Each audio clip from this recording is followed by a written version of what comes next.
It's been a year since NES games finally came to the Nintendo Switch, and now we've got Super Nintendo games, so let's take a look at how they compare to previous releases and other ways to play these games.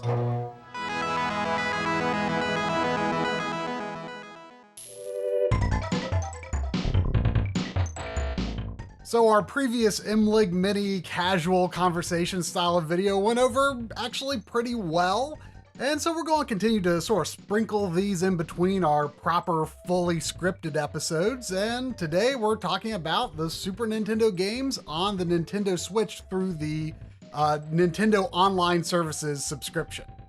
This is something that a lot of people wanted us to take a look at. We weren't thinking that we were going to at first because it's very similar to the previous release. The interface is almost exactly the same. I mean, the menu, it's this big checkerboard of boxes all spread out, and all the options are basically identical to the NES.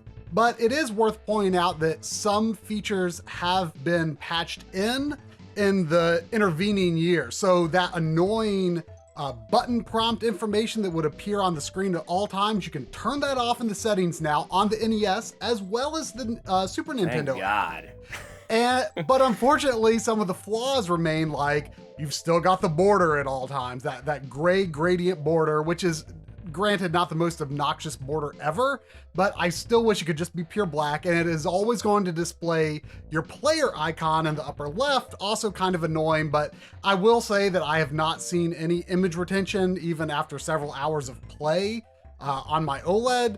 So I'm not too concerned about it. I just don't like looking at it. And one other nice thing that was fixed on the NES app that also carries over to the Super Nintendo app, the CRT filter mode doesn't have this sort of rapidly flickering noise effect anymore. So that was causing issues, especially with I think IPS displays. It was causing temporary retention on that. So it is a composite CRT filter, but it doesn't have that rapid noise effect anymore. So there shouldn't be concerns with image retention or anything like that.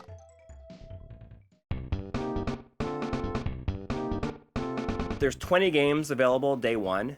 When we were working on this, I went back to check out the NES just to see how it's changed in the year since. And the game lineup on the NES it's pretty bad. I don't know if you've looked at it recently, but it is the amount of games on there is pretty terrible. Yeah, I mean, there's definitely some missing games that would be really nice to have on there. But I am also impressed that there's, Vice Project Doom. I mean, I was kind of like, what? I would not expect that game to be on there. And that is a very good, sort of later third-party NES game. But yeah, I mean, there's a lot of games that I would have liked to have seen on the NES. But, I think my perspective with the lineups of both NES and Super Nintendo on the Switch is when the NES first came, I think people were disappointed it wasn't Virtual Console because you couldn't purchase them and just have them on your Switch forever. But for me personally, my perspective is I've, over the years, increasingly felt less and less ownership over my digital games. Now, just for subscribing to the online service that I would subscribe to anyway, boom, I've got a selection of 20 Super Nintendo games on my Switch that, hey, if I'm on an airplane or something, maybe I'll just play through Super Mario World. Maybe I'll, play a few worlds of Yoshi's Island, do a few cups of Mario Kart, see how far I can get in Super Metroid. One thing I thought was very interesting is the selection of games is a lot different than I would expect. There is no Konami games this time, and I wonder if that has anything to do with the fact that the Contra and Castlevania Anniversary collections recently came out on Switch, so they have no way to put Contra 3 or Castlevania 4 on there. Yeah, I mean, I think that is very likely the reason why, and I don't know if it could also be the reason why we don't have any Mega Man games, because Capcom has their collections to buy as well. And I think especially there's also no Squaresoft games. Like a service like this, you won't see certain games because these collections with older games on them are really there's so many of them coming out now that it limits services like this. Back when when the Virtual Console was brand new, all this stuff was showing up on there because a service like that had never existed, or a lot of these compilations were never a thing. I mean, there was some on the PS2, but there was not a lot of console games being ported at the time to other platforms, and now they're all over the place. It took a lot of these companies a long time to realize that people wanted to play these old games, and now they finally understand that, and you know, they're gonna sell them to you. Yeah. So the selection of games we've got here at launch it's interesting. I mean, I think it's overall a pretty good selection. I mean, you've got a handful of, you know, the obvious ones, the must plays, and a handful of, like, you know, games that are good, but maybe people haven't played that much, and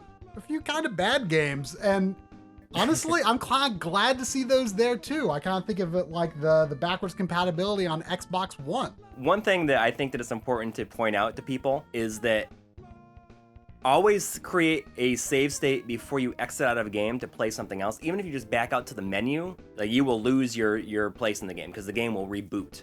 I'm pretty sure on the Super Nintendo Classic Edition, you can back out to the menu and jump back in because you actually make the save state in the menu rather than the in-game menu.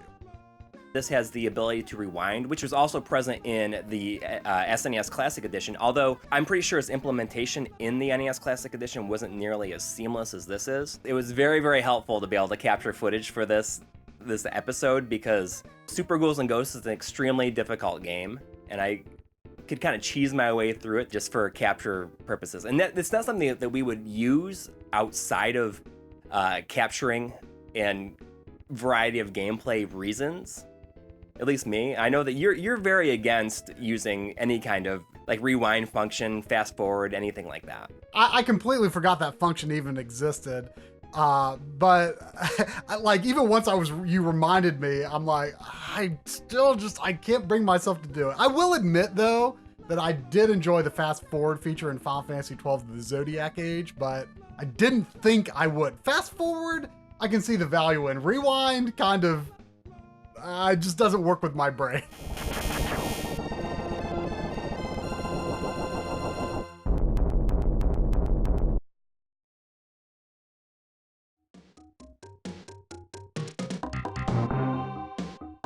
Now, in docked mode with the 4:3 and CRT sizing modes, you've got a 4.5 times vertical scale, which if you set 4.5 on the Super NT, with the 16:9 sizing on that as well, the image quality is virtually identical because the Super NT has really good interpolation too.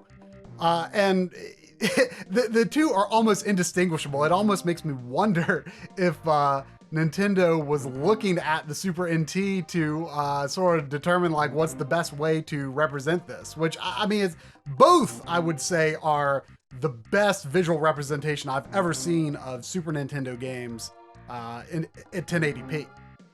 But the interpolation is like super, super good on both the NES app and the Super Nintendo app. I mean, the quality of the interpolation is almost identical. And for those who are unfamiliar, what we mean by interpolation is the pixel edges are softened just the teensiest bit, which makes them look uniform. Normally, Super Nintendo games are stretched by a CRT, which is, you know, of course, the device they were originally meant to be seen on. Super Nintendo games are 256 pixels wide, and so the pixels, as displayed in a 4:3 aspect ratio, actually should be a little wider than they are tall. And when you emulate that, sometimes it makes the pixels uneven sizes, and then when the screen scrolls, you get this like shimmering effect. And interpolation hides that, and it's really good interpolation on the 4:3 mode as well as the CRT filter. I mean, it's among the best I've ever seen. So visually, it's just a great representation. It's so good, it's almost surprising they give you the option for a pixel perfect, because, you know, just playing a pixel perfect is going to look really, really skinny to most people on an HD TV. Right. And not only is it very skinny, it's also a lot shorter because they're doing a 4x scale within a 1080p frame, at least in docked mode. And so you've got a ton of black space on the top and bottom. And again, it's skinny. Some people who grew up playing these games, like on PC emulators, they might be actually used to seeing them in this skinnier aspect, but it's not how they were originally meant to be presented.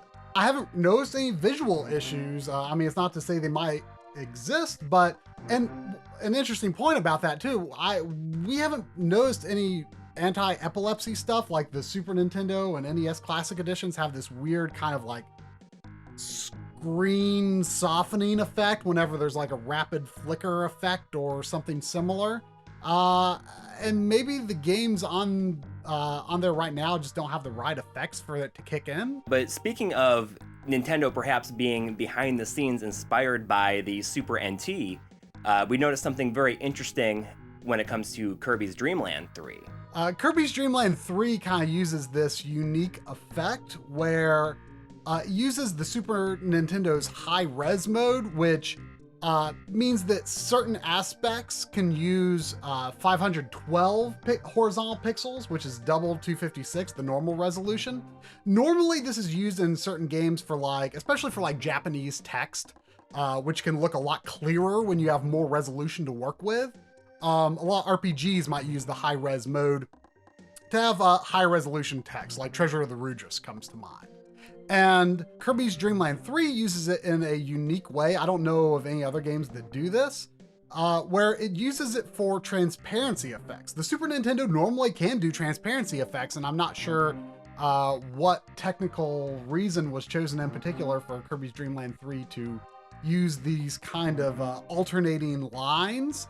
But on a CRT, those effects, especially with like composite or S-video, they do look like transparency effects. But if you play like an RGB at high fidelity, you are going to get this like dashed look with like water or any other effects that are supposed to look transparent, specifically in Kirby's Dream Land 3.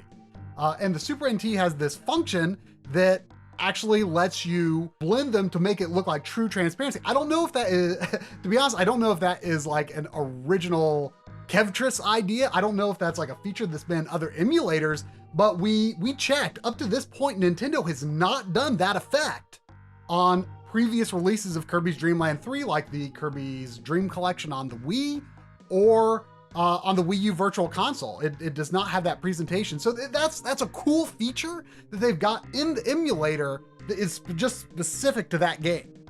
The NES and Super Nintendo Switch emulation apps have been actually built by a European development branch that Nintendo has had for several years, who's kind of developed like sort of like more of the software technology sides of things, like the Super Stable 3D on the new 3DS, for example. And they've also done the emulation on the NES and the SNES Classic Editions. So it's interesting to see that sort of difference in emulation in the work from the same division. But, you know, overall, I have been very impressed with what they have done, especially starting with the SNES Classic Edition, because they are doing interpolation, which not nearly enough people are doing. And to me, it is so important. Even M2 isn't really consistently doing interpolation correctly. So to me, that's a big deal. And I know I'm harping on interpolation a lot. You say it out of love. Like, you want this in all these other collections. And I think that it's an important aspect of it that a lot of people, more people should be taking advantage of.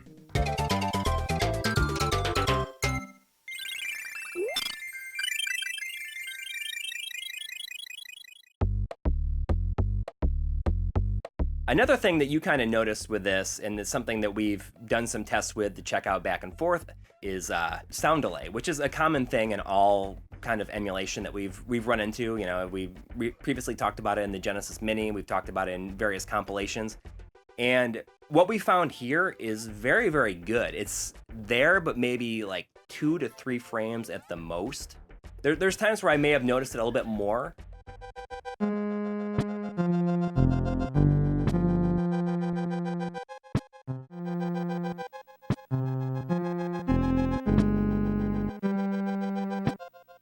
I mean, 2 to 3 frames, I mean, yeah, it'd be nice if it wasn't there at all, but it's not that bad, all things considered. And it may vary a bit. I mean, we don't really know why this happens. It might be because they're trying to adjust the system speed to match like an even 60 hertz refresh of modern TVs or something like that. And in terms of like the quirks that we've seen in some of these games, for all intents and purposes, the things that we've noticed, at least that you've noticed, have all come down to audio.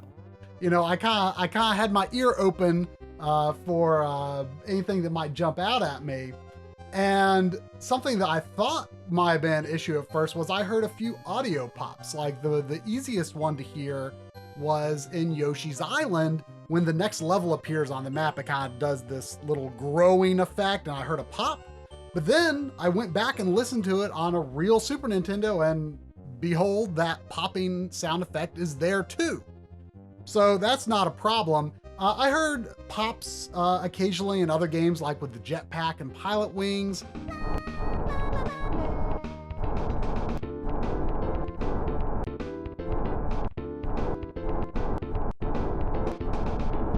A few times in Super Metroid, but it might have just been that I was listening for it. And I didn't go back and check those on original hardware, but it's entirely possible those issues are there as well. I think it's important to state just with that example that based on what we found, it's only because we played these games so much. But I will say there is at least one instance that I ran across that had a very obviously incorrect sound effect. And that is when you beat the first castle in Super Mario World and Mario jumps on the button that sends the fuse to go blow up the castle. That sound effect immediately jumped out at me. I'm like, that is not what it normally sounds like.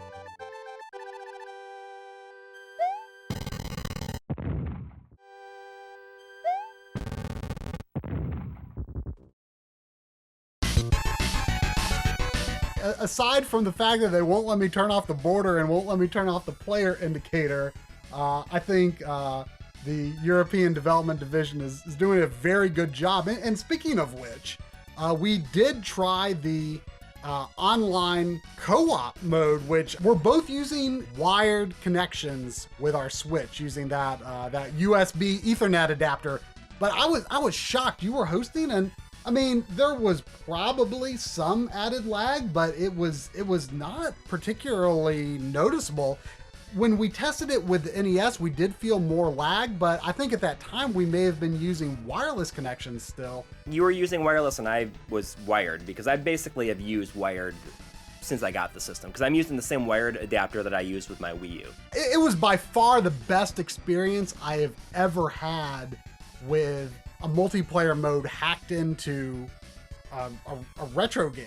And granted, I don't have a ton of experience with stuff like that, but like, for example, we did that with the Genesis collection on the Xbox One, and you know, I was able to adapt to the lag, but it was there. I'm sure there's lag here, but it was a pretty good experience in the little bit we played. And it's sort of another fun thing to point out. Again, you can do this in the NES app as well, but you can play a single player game like Breath of Fire, and I can watch you play. So for people that don't have the means to stream, that's a great way for them to, you know, just have a friend play their game with you. Exactly. I think of it as a way, you know, I used to like to go over to my friend's house and watch them play through games, and this is kind of like a modern version of doing that. Now, aside from, you know, any possible lag in the online play, I do think it's important to, you know, address that, you know, because this is software emulation, there will almost inevitably be some degree of input lag. We don't have any firm measurements on that, but we know it's there. It's still a good experience to me. I can very easily adapt to a situation where input lag is introduced to a retro game. I'm not overly lag sensitive. I think it's pretty good. I think a lot of people are going to make wild claims like, oh, I didn't feel any input lag, or there's absolutely no input lag, or you're wrong, there's no input lag. A lot of people want to think that. It's not true. People need to stop saying that. There is going to be lag in software emulation unless you have like that more newer look ahead mode, but you're not going to see something like that in this.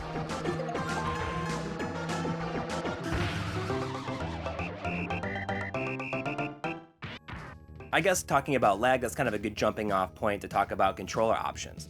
One of the things I am excited about is that Nintendo has this really cool like replica version of the SNES controller coming out, and it looks like it's going to be a lot better than the NES replicas that came out for, you know, the previous service. I'm really excited about, because even though they're really tiny, it does have ZR and ZL buttons, which is going to make it usable in any game that doesn't require analog sticks, which is a huge deal, because I personally have like kind of a lot of like retro styled games on the Switch, and I want to play them with D-pads. I don't love the D-pad on the official Pro controller, so I've mostly been using the 8BitDo SN30 Pro, but I will absolutely use the real deal Super Nintendo controllers instead of that.